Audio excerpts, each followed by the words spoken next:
also gave out a report that that situation was brought under control the minute it happened. I would want your take that even at this present time, we still have humans who breathe through their nostrils, who live in this nation, who listen to, who hear, who all that has been spoken about, election practices, who see the situations that Nigerians are going through, will still avail themselves to be used in such a situation. But again, let's not forget that the forces, the police actually said it was brought under control immediately. In the morning, we did speak about such situations. I just want us to touch on that right now. See, the thing is, one, we must get this fact that all those things that happened are part of election. They are part of election. Death is part of human life. Death is part of existence, or part of living. It's part of living, exactly. Okay. So that because a human being will complete everything through death, and so it's part of living. And you cannot make an omelette without breaking eggs. It's impossible. For you to say you will have election no matter how peaceful, and that there would not be little skirmishes or dark patches, is no. But the fact is, where such things happen are not places that are sinuous. For instance, dark corners. Yes. For instance, does it happen where Ayedatiwa voted? We didn't get any reports. Does it happen where Mimiko voted? No reports. Does it happen where Agbolaja even voted? We didn't get that report. So these are the things. It is only, there are some people. And you know, I said the other time that out of every 12, there must be a Judas. The one bad apple doesn't spoil the whole bunch. That's what you told us today. They will quickly put everything under control so that it will not mar the outcome of the election.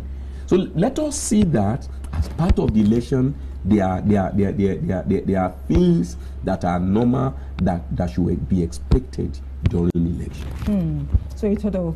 Ilara Mokin's case, where ballot boxes were turned to shed, like Dr. Mojeje has just said, it's not a new thing in election. It's part of the system. It only becomes a menace or problem on our issue if that case was not nipped in the bud.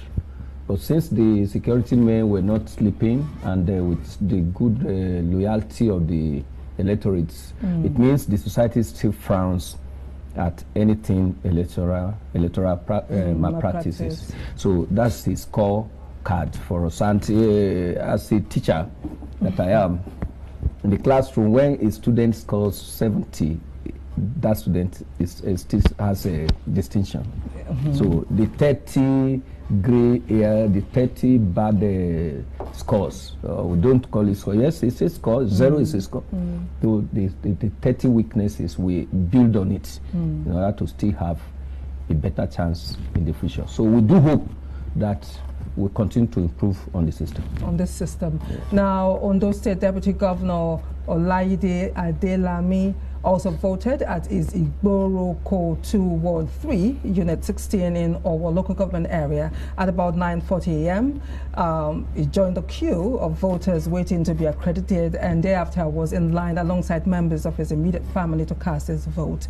Now, the People's Democratic Party PDP candidates in the Ondo State governorship election, Mr. Akbo Ajayi, also expressed his displeasure at the conduct of the election in Kiribo, Ondo local government area. Ajayi was accredited and cast his vote at 10:45 a.m. at Unit 4, Ward 2, Idumado in Kiribo, Ondo local government area. The governorship candidate and the former deputy governor said that it took more than 10 minutes for the INEC beavers to capture him. We talked about the beavers. So we're going to talk about the beavers later, because a particular woman caught the eye of the press, and of course a lot of people during this election and for the PDP candidates to actually, say that it was very difficult. I could imagine how he was going to remember that Dr. Mojeje told us how difficult it was for him to get he could be captured, but because of the patience, we're talking about patience this morning.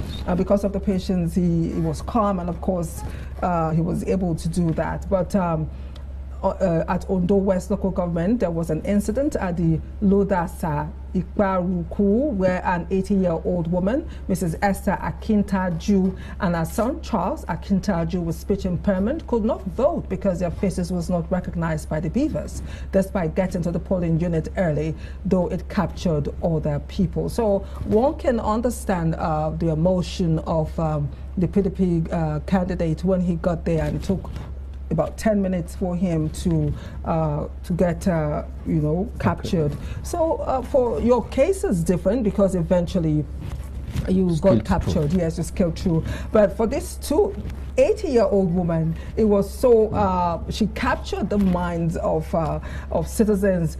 80 with a child who had a challenge. She came out to vote, but unfortunately she couldn't do that because tried as they did, herself and the son, they just could not capture. The beavers did not recognize their face or faces, but when they tried for other people, it went through. So it wasn't like there was a problem at that unit. It just those two people.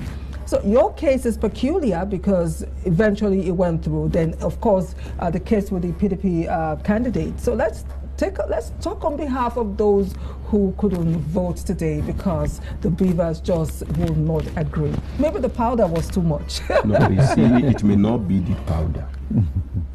The beavers is a machine that is being operated and left alone unused until another time when the election is to be conducted, and then it will be activated, charged. So it could malfunction. That is one. Two, an 80-year-old woman, his face might have been distorted. Yes. Do you agree with that? You don't know what the machine recognized. What the machine recognized. How old is the beaver? I think the word distorted is what you are trying to. Okay, between then, when the woman voted, and now, at least will have been 4 years. What about her son? What I want to come in. You said the son with speech impairment. Do you know the position of the mouth of the son? Wow. At that time? I wouldn't know.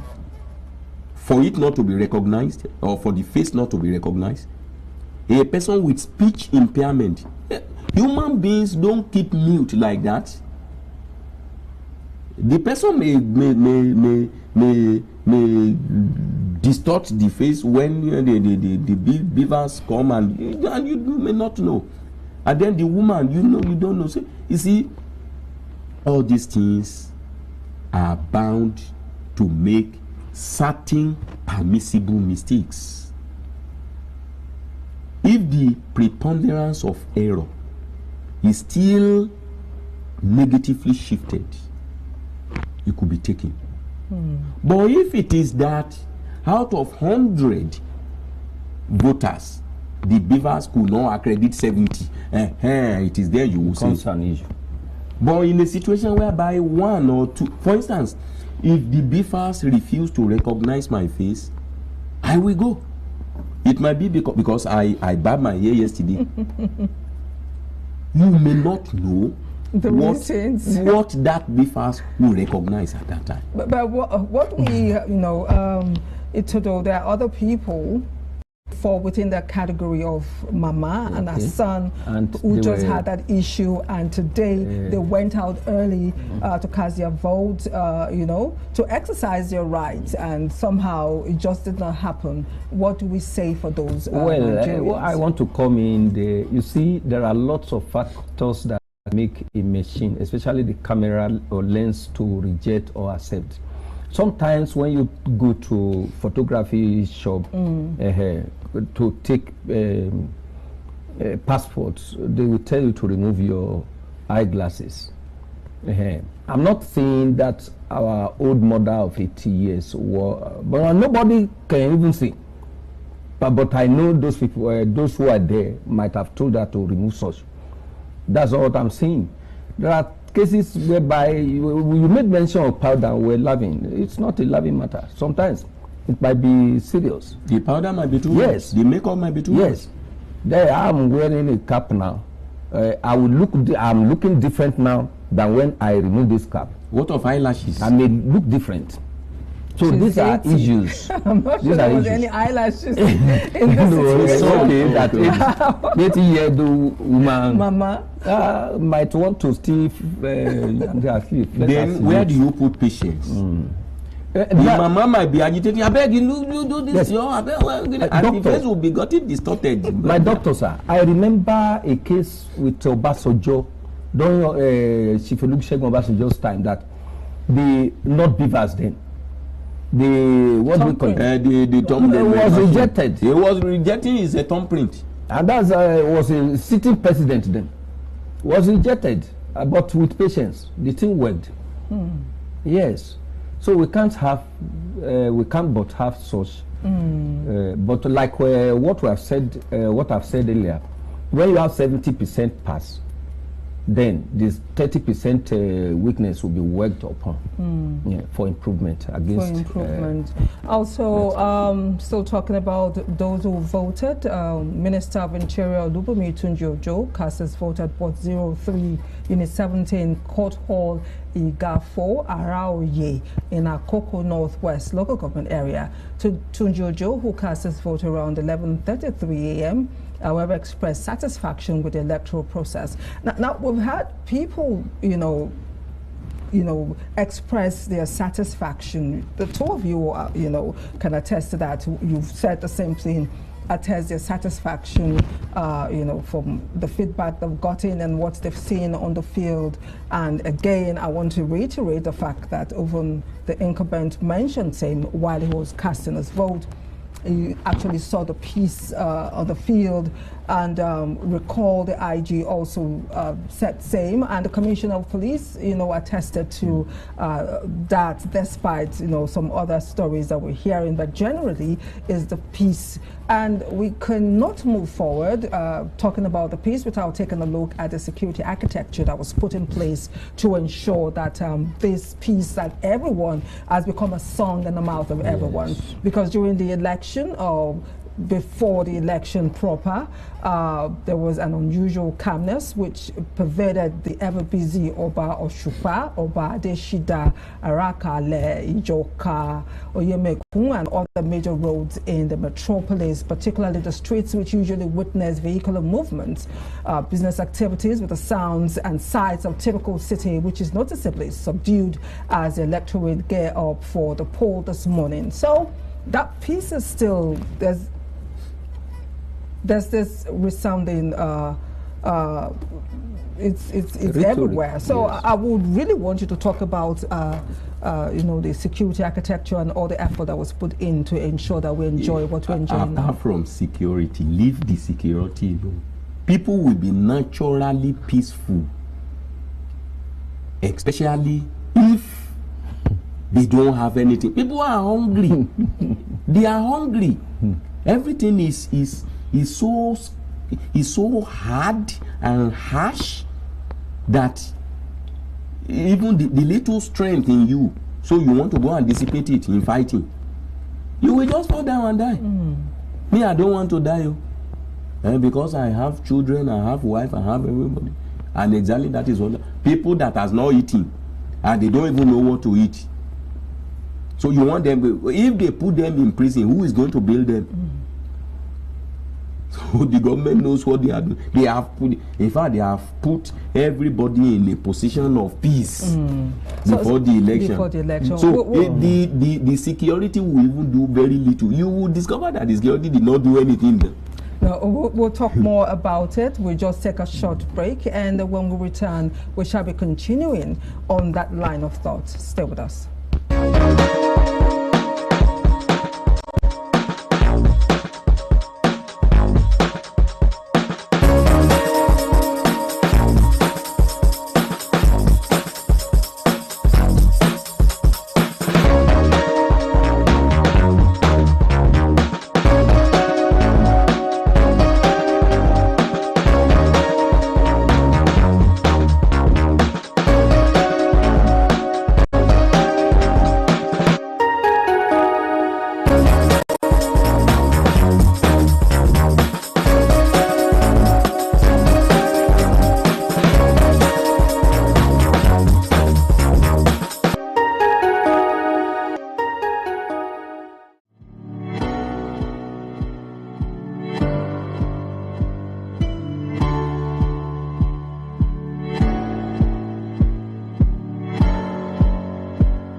welcome back. Before the break, we were talking about the peace that we all experienced during this election, and of course, we're taking a look at the role that security packaging in all of it. Now, personnel were drawn from the Nigerian Police Force, Nigerian Security and Civil Defense Corps, Army, Department of State Services were stationed in strategic locations including NEPA Roundabout, Oshomole Roundabout and First Bank Alagwaka to maintain peace and ensure the electoral process runs smoothly. So we're still talking about, the role of, the forces in ensuring that we enjoy this peace that we're talking about as we round up our analysis today in the studio. Of course, Omojeje told us his own take. I would want yours to that effect. See, there are factors that really improved and stabilized peace in comparison to the past elections that have been held in Ondo State. One, not only Ondo State, Nigeria generally. Apart from what Dr. Mojeje said about people being hungry and will naturally be subjected to peaceful conduct, it might not work all the time. It might not work. Sometimes it is that hunger that makes some Oceans on the streets and under the bridge. For example, in Lagos, to do whatever they can do since they have no peace in their life, no food, so they will try to destabilize the peace of others. That's my own taking anyway against that. I'm not actually, but it may be two-way thing. You see, so when somebody is hungry, sometimes it can lead him to carry gun and start terrorizing the community. Instead of we thinking that hunger might subject him, he might become so angry with those who are well-fed. So that's one. But what I discovered is the political culture, the political culture imbibed by the citizens. The rate has grown so astronomically. Yes, people are more cultured in political matters, that they now know what to do, what not to do, and how to go into practice of that culture. It's not just learning it, now going to practice. And this is the practical field, and this time to do that. Then number two is the government also is actually improving on putting these security architectures everywhere, that almost every 50-50 meters you see the police and even the civil defense. While we were coming from the town, we carried one because she was in the university in the town there, that one of the polling booths there, and she was asking us that she was going to the office in Ondo town, but she doesn't know the office. And I was now asking, are you not part of us here? She said no, she was drafted from Akure. That's good. Means, you see, overwhelming numbers of all, and then the joint cooperation of all the security outfits, not just the police, the civil defense, the army, they all work together such that nobody cares what the color of the uniform is, whether it differs from that. All this, then the citizens actually cooperated. Then I think the electoral umpires also, I mean those who worked with the electoral officials, they actually helped to maintain this peace we're talking about. It was the handwork of everybody. Yeah, it was joint. Now, according to the Inspector General of Police, Agbotekun, the police deployed a total of 34,657 personnel to the polling units, wards, and local government collation centers, as well as other strategic locations. This is aside the provision of enough armored personnel carrier, APCs, trucks, patrol vehicles, buses for covert operations, ambulances, helicopters, drones, K9 and anti-riot equipment to complement the strength of Ondo State Command. That's a lot, Doctor, you will say. Yes, it's a lot. Yes. It's a lot on election. And it worth it. It's a lot on because we actually saw the helicopters. Yes. That's great. Yes. So if what gain or what What lessons would you say you have learned? What do we take from this effort in security packaging that was put in place for the Ondo election? Because indeed, from all that I just read out, let the government, the kind of security deploy here, let them deploy such security to those prone areas where bandits, where terrorists are there, so that they should deploy the way they have done to election. This is election. Nobody is fighting. If in an election and nobody is fighting, nobody wants to fight, but you are deploying this massive security drone, K9, armor tank, all this kind of thing on election. Helicopters, surveillance, army, civil defense, all this kind of thing.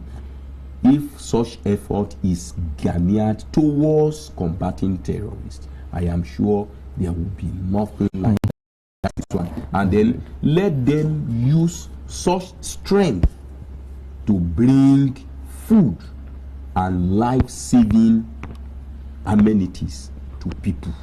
That is it. Not only election. That's great. You agree to Abi? Yes. I would just want to add. You see, please add. In everything that is done, either election or any other areas, especially about our women, children, and before talking about the men in the nation, we should consider safety first. And that's what the lesson we have learnt in this election. So if, like what Dr. Mojeje said, if everybody, the government especially, will always focus on safety first in every area of our life in Nigeria, we'll have a better country. Very soon we'll be competing with the developed world and the Western nations of the world.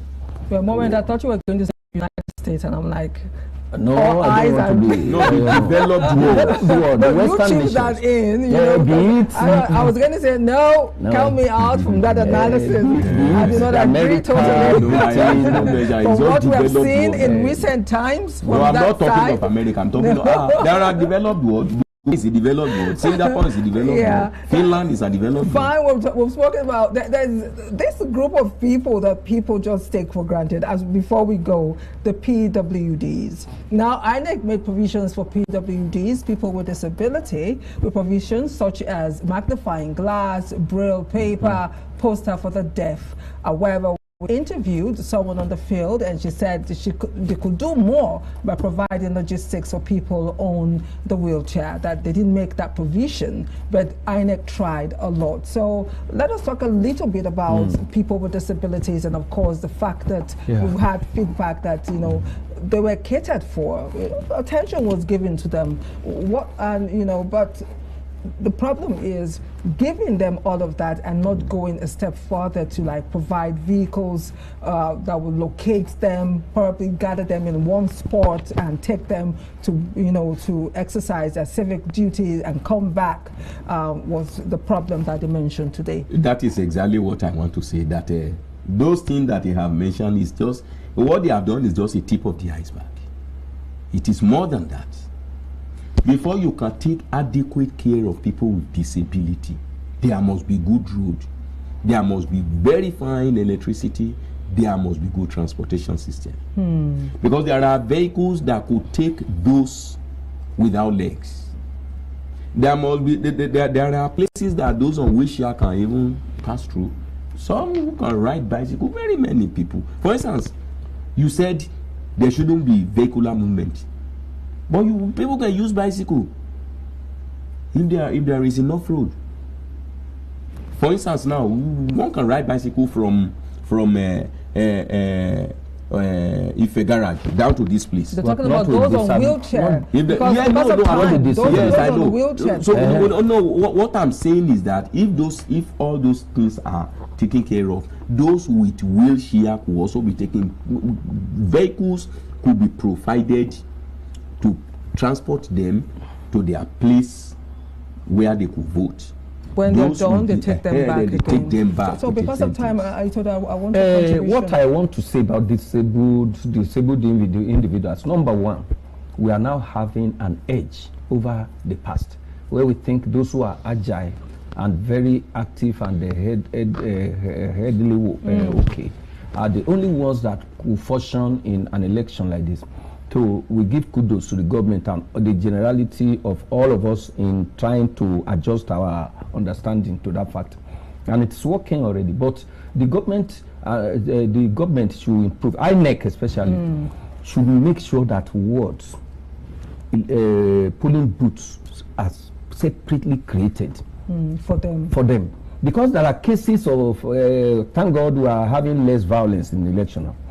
Cases of violence where everybody's camped to run for his or her life, and you have disabled mixed up with them. That's why they become the victim of such. Unfortunately, we don't have time. We've been told that we don't have time. I wish we could just go on just when it's getting very interesting. Yes, so congratulations to everyone who went out to vote. Like Mojeje said, Dr. Mojeje said, they went out to vote their conscience. We congratulate those who voted their conscience today. We congratulate Nigerians. We congratulate the people of Ondo for a successful election today. Of course, I want to thank my guests who've made today's analysis possible.